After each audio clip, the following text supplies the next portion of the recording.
Hello, I'm Max Hollein, Director and CEO of the Met, and I'm delighted that you could join us for a special look at Mane Degas.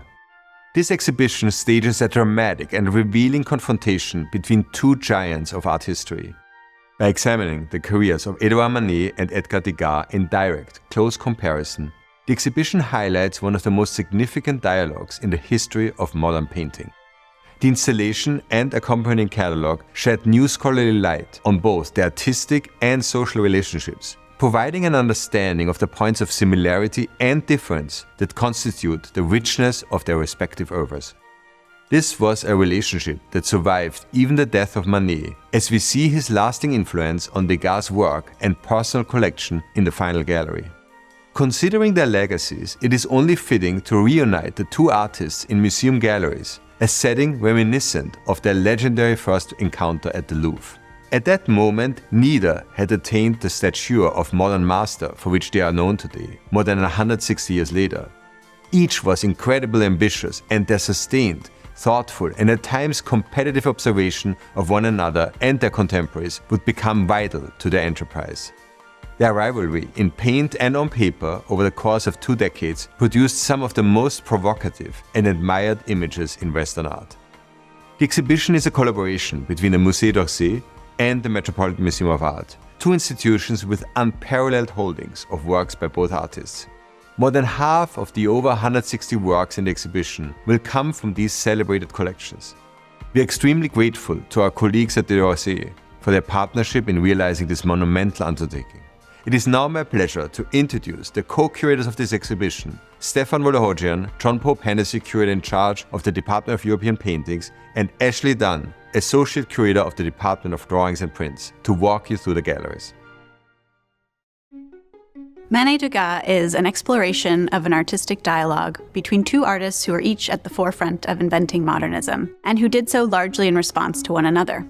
It's also an attempt to look at a complex relationship through two bodies of work. Rivalry often reflects ambition. We are all creatures of our time and of our moment, but we all express and respond to that in such different ways. To put this, say, in musical terms, Mane is the great composer of symphonies, and Degas is the great composer of chamber music, one who looks at the intimate complications of modern life. One of the primary motivations was to bring together two collections that are exceptionally rich in the work of these two artists, that of the Musée d'Orsay and the Metropolitan Museum of Art. Mane and Degas have each received frequent monographic treatment, and so the question was, what happens when we look at them in light of each other?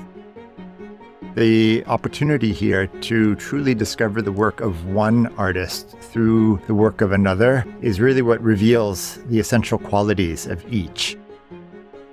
It's wonderful to have this anchor of each artist at the portal into the exhibition to almost welcome the visitors, but also to remind us of the very distinct nature of each of these artists' work.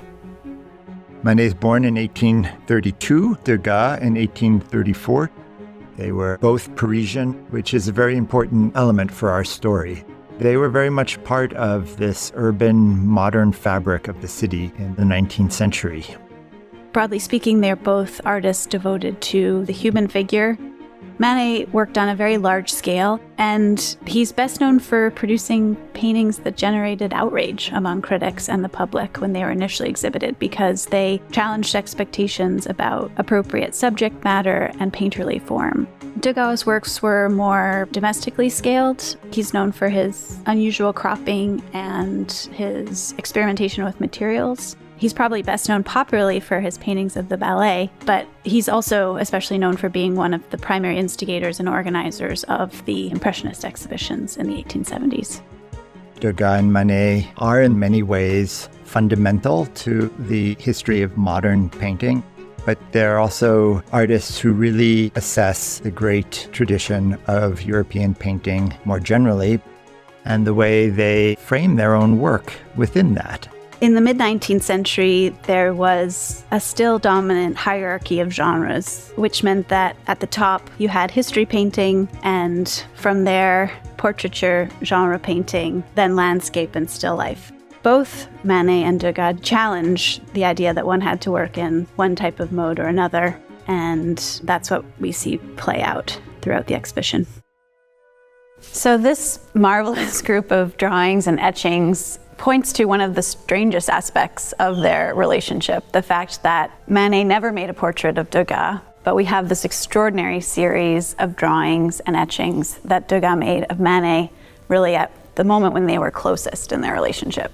I love the way this wall just gives an amazing insight into the many different aspects that Degas captures of his friend. And shows a real familiarity between the two of them. The fact that all of the poses in which Degas captures Mane really are at ease. He's, not presenting himself professionally as an artist, and you get the sense of two friends just passing time together. It breaks down the barriers between the artist and subject. It's really, really remarkable. Mane had already achieved much wider acclaim and was a more established artist. And I think this group of works shows Degas' desire to be close to Mane and to have a record of their relationship. And wonderful to then see on the other side of this gallery, in that salon setting where he shows Mane listening to his wife Suzanne playing the piano. Indeed, this is an even more radically relaxed pose, very strange for portraiture of the time, in fact, and something that Degas continues to investigate, that unconventional posture that might show something of someone's personality or setting. Degas, a bachelor, was very taken by Mane's settled family life, and you can see that captured so wonderfully in the satisfied, dreamy air of the married Mane resting in this white sofa, listening to the musical notes of the keyboard played by his wife. And here we have, of course, one of the biggest dramas of the exhibition. We have the story. Degas, of course, gave this as a gift to the Manets, and then later was horrified to discover that Mane had sliced off the right edge of the canvas, right through the profile of Suzanne. That audacious move is just startling right here when you come into the exhibition. And then Degas kept it. Yeah, I love that. Kept it in that truncated form. We don't obviously know when he added that extra strip. But it certainly happened very late, because we have the photograph from the 1890s at the end of the exhibition showing this painting hanging in Degas' living room. And so this continued to have meaning for Degas throughout his career and after Manet's death. And we've talked before about how in making this drastic cropping, Mane was in fact, in some ways, perhaps completing Degas' work, because he later becomes known for his radical cropping and compositions. So after starting in the heart of their relationship, we want to bring people back to the moment that they met in the galleries of the Louvre in the early 1860s. And we're presenting this etching plate by Mane to evoke this moment of their meeting, because the story goes that Degas was standing in the Louvre making an etching after the Infanta Margarita Teresa portrait attributed to Velázquez. And Mane exclaimed something along the lines of, "How audacious of you to etch that way without any preliminary drawing. I wouldn't dare do the same."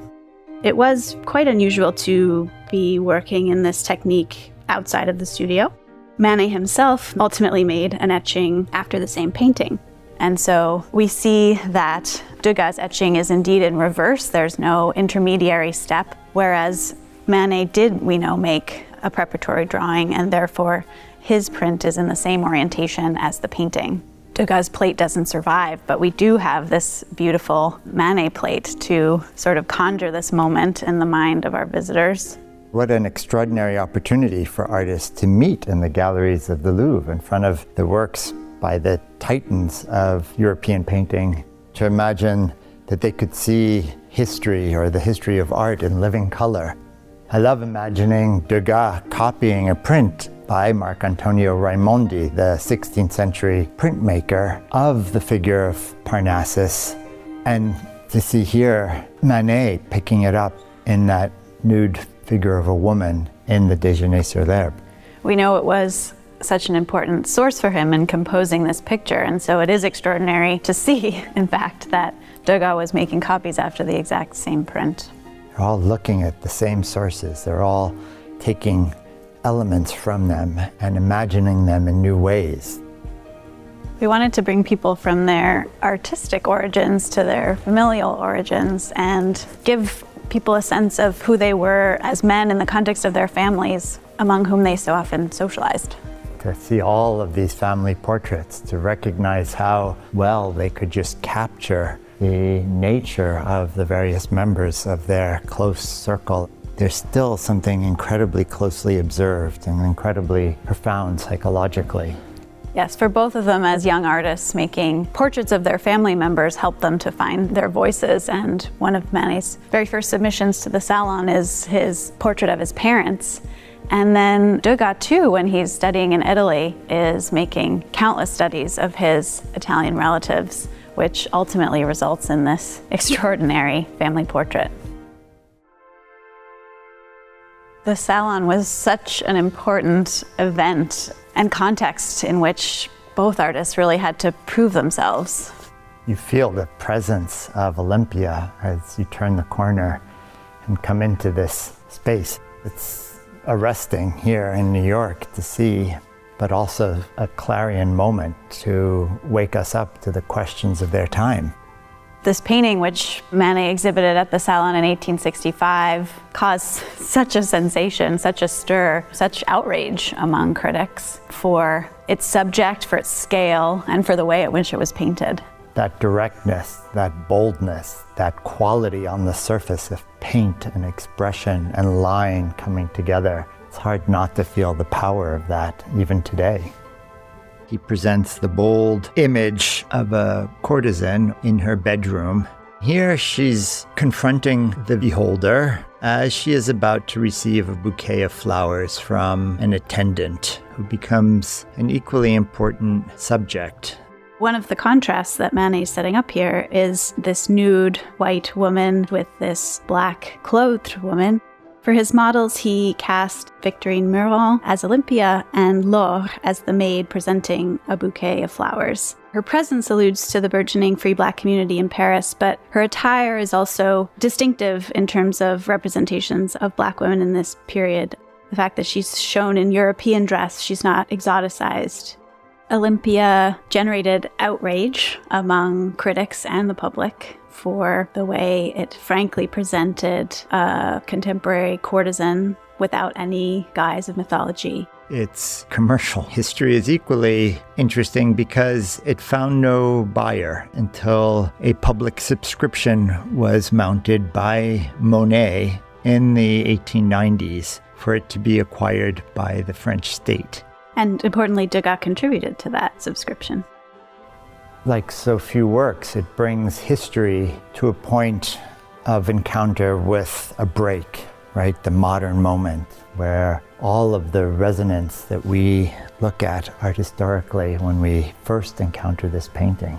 It's certainly become an icon of 19th century art history, but I think when you're able to stand in front of it, you see so many of the reasons why it just invites you to continue to engage with it. It asks so many questions. And this marked a moment of pivotal change. Degas completely abandons what he was working on before to turn to modern life.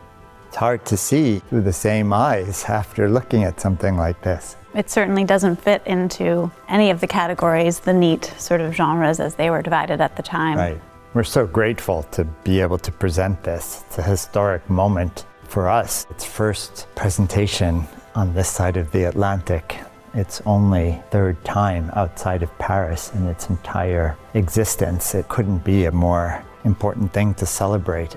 Working on this project in collaboration with the Musée d'Orsay, I think it speaks to what a partnership this was, that they were willing to send this in the context of this exhibition. Degas presents at that very same salon a very odd picture, an extraordinarily large painting, vaguely called A Scene of War in the Middle Ages. And it's a collage of many sheets of paper that's mounted to a canvas of tremendous scale. Yet its subject is incredibly dense and incredibly difficult to tease out. It sort of has a hollow landscape as its focus, with one woman on horseback looking back with a bow, a male figure looking over to her with his back to us, and then a rider heading out of the right side of the picture with a woman he's abducted. It was later erroneously called The Misfortunes of the City of Orléans, a French city, which was the source for the naming of New Orleans in the south. And people have often wondered whether somehow this reflects the war and the conflict there. What was Degas thinking to present a work on paper in this thinly applied paint, essence, watered down with this thinner to just these veils of pigment? It's sad in a way to think of how much work he put into realizing this composition. I mean, we know of countless drawings that he made in preparation for this. It shows him reaching for a subject from history worthy of the venue of the salon, but it's such a strange, unidentifiable subject. We have no critical response to this painting in the salon, whereas obviously the history of art is rewritten with the presence of Olympia.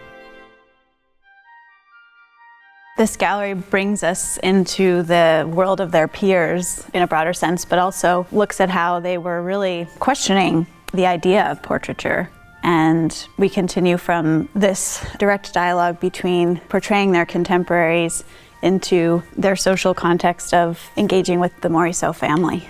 It's wonderful to turn the corner here and see the juxtapositions that we've been able to bring together, looking at their world more largely of artists, of critics, of friends, of family, and then diving deeply into certain questions of relationships that were important to them in their lives.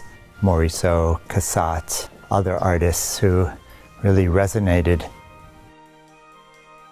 So we turn really in the second half of the exhibition to Mane and Degas' approach to modern life, and specifically urban modern life. We move through a gallery devoted to scenes at the racecourse as one of these subjects, and then we have a gallery devoted to works that are specifically Parisian. Paris at this moment has a growing middle class, so there is increase of popular entertainments, including cafe concerts and shops and music halls, ballet, the theater. So these are subjects that both artists turn to. The pair of works that we have set up here evoking precisely the same setting, which is the Café de la Nouvelle Athènes. This is one of the rare occasions where we know that they were working with the exact same model, the actress Hélène André, and I think one of the biggest contrasts here is between their compositions. Degas depicts painter-printmaker Marcellin Daboutin at the right of the composition, smoking a pipe, resting his arm on a table. Seated beside him is the actress Hélène André, who has in front of her a cloudy glass of absinthe. She looks rather weary and dejected in her sort of slumped posture. And despite the company they have with each other, they really seem isolated and somehow alone. The subjects are seated not at the center of his composition, but sort of up in the right-hand corner. And the viewer is positioned behind a table that you see in the foreground. So it's as if the viewer is also there and catching a brief glimpse of this somewhat sad pair. In contrast, Mane presents Hélène André in a more central position. It's a slightly rosier picture in that she's better dressed, but there's also still a kind of wistful or melancholy air about her. At the time, a respectable woman would not have been seen alone at a cafe. So the fact that she's by herself suggests that there's a question of maybe moral indecency here, but Mane leaves the question very much unanswered. She's sitting with an alcoholic drink, a plum soaked in brandy, and she has a cigarette in her hand, but it remains unlit, and it doesn't seem that she's touched her drink. It's wonderful the way her cigarette is just waiting for someone to give it a light. These are fictions. These are not artists out of their studio with easels in the cafe. These are artists drawing from familiar models, even using friends to model, to create these tableaus of urban life, of modern life, and without any narrative but that. It's the context of the city, the context of Paris that they encapsulate so wonderfully in these pictures. And we can think of perhaps Baudelaire's expression of the modern as being the ephemeral, the transitory, and the contingent, and this idea that, we're catching a momentary glimpse. But it's all very much contrived by Degas in his studio to evoke that. It's a sensibility as much as it is a depiction of something.